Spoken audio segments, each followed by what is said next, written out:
السلام ورحمۃ اللہ وبرکاتہ۔ آپ کی بات تو 100% درست ہے کہ جو شیعہ روافظ اور اس طریقے سے بریلوی قبر پرست وغیرہ بیان کرتے ہیں، اس میں تو 99% سب مرچ مسالہ رہتا ہے۔ جو اہل حدیث علماء ہیں، آپ ان کی کتابیں پڑھ لیں یا ان کی کیسٹیں سن لیں، ان کے دروس اور محاضرات سن لیں، مل جائے گا انشاءاللہ۔ میں اپنے ایک لنک بھیجتا ہوں، اس میں بھی میں نے بیان کیا ہے محرم کے تعلق سے، خطبات جمعہ میں ہوگا یا کسی درس میں ہوگا، یاد نہیں ہے مجھے فی الحال، تو اس میں بھی آپ کو بہت ساری چیزیں انشاءاللہ مل جائیں گی۔ جی ہاں، تو اس میں تو سب جھوٹ ہی اکثر ہے۔ جی، اب یہ ہے کہ کوئی اسلام اور کفر کی جنگ نہیں تھی، حضرت حسین رضی اللہ عنہ بھی جانتے تھے، اسی لیے ان کے ساتھ سارے لوگ گئے بھی نہیں۔ عبداللہ بن عباس رضی اللہ تعالیٰ عنہ نے منع کیا، ابن عمر نے منع کیا، جابر رضی اللہ تعالیٰ عنہ نے، ابو عاقل لیثی نے، اس طریقے سے اس دور کے شاعر تھے فرزدق، اور بھی لوگوں نے باہر منع کیا، لیکن گئے وہ۔ اگر اسلام اور کفر کی جنگ ہوتی تو وہ لوگ منع نہیں کرتے۔ عبداللہ بن عباس، عبداللہ بن عمر اور اس طریقے سے اور صحابہ کرام۔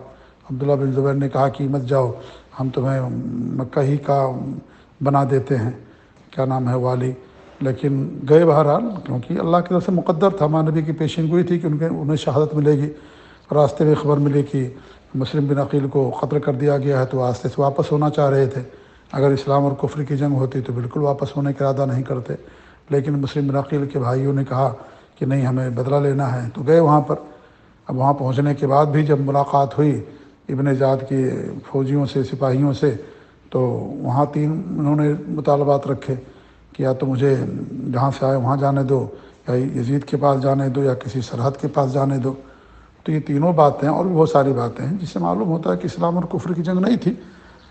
یقیناً وہ شہید ہیں، مظلومانہ طور پر ان کو شہید کیا گیا، اور مانوی کی حدیث بھی تھی کہ وہ شہادت سے سرفراز ہوں گے، لیکن یہ ساری باتیں بیان کی جاتی ہیں بالکل غلط ہیں۔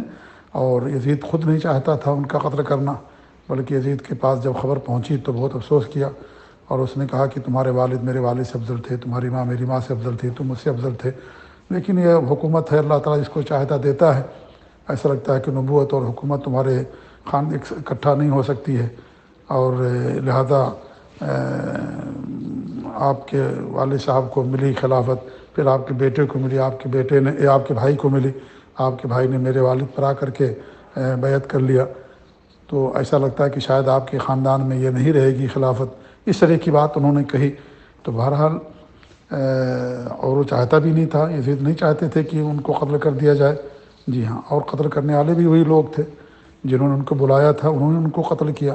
اور ابن زیاد کے سپاہیوں میں کوئی نہیں تھا شام کا، سب کے سبھی کوفہ کے لوگ تھے، اور آگ لگانے والے بھی وہی لوگ تھے خیموں کے اندر، کیونکہ وہ سارے خطوط لے کر کے آئے تھے حضرت حسین رضی اللہ تعالیٰ عنہ۔ جی ہاں، تو اگر وہ خطوط مل جاتے تو پھر ان لوگوں کی پریشانی ہو جاتی جنہوں نے ان کو آمادہ کیا اور ان کو بلایا مکے سے۔ تو یہ ساری باتیں ہیں۔ جی ہاں، بہرحال وہ مظلومانہ طور پر ان کو شہید کیا گیا، اس میں کوئی شک نہیں، جنت النوجوانوں کے سردار ہیں حضرت حسن حسین رضی اللہ تعالیٰ عنہما، اور بہت اونچا مقام رکھتے ہیں، لیکن اسلام کے اندر ان سے بھی بڑی بڑی شہادتیں ہوئی ہیں۔ انبیاء کو قتل کیا گیا، ہمارے نبی کو وفات ہوئی، ابو بکر کی وفات ہوئی، حضرت عمر کو شہید کیا گیا، حضرت عثمان کو شہید کیا گیا، سید الشہداء امیر حمزہ رضی اللہ عنہ کو شہید کیا گیا، حضرت علی رضی اللہ عنہ کو شہید کیا گیا، خود ان کے والد۔ تو بڑی بڑی شہادتیں ہوئیں اسلام کے اندر۔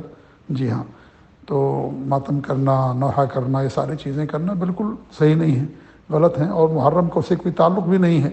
محرم کا جو 9-10 کا روزہ یا عاشوراء کا روزہ رکھا جاتا ہے، وہ تو ان کی شہادت سے کوئی تعلق ہی نہیں۔ اللہ کے رسول صلی اللہ علیہ وسلم مدینہ مکے کے اندر رکھتے تھے، مکہ کے اندر بھی کفار روزہ رکھتے تھے ان دنوں کا،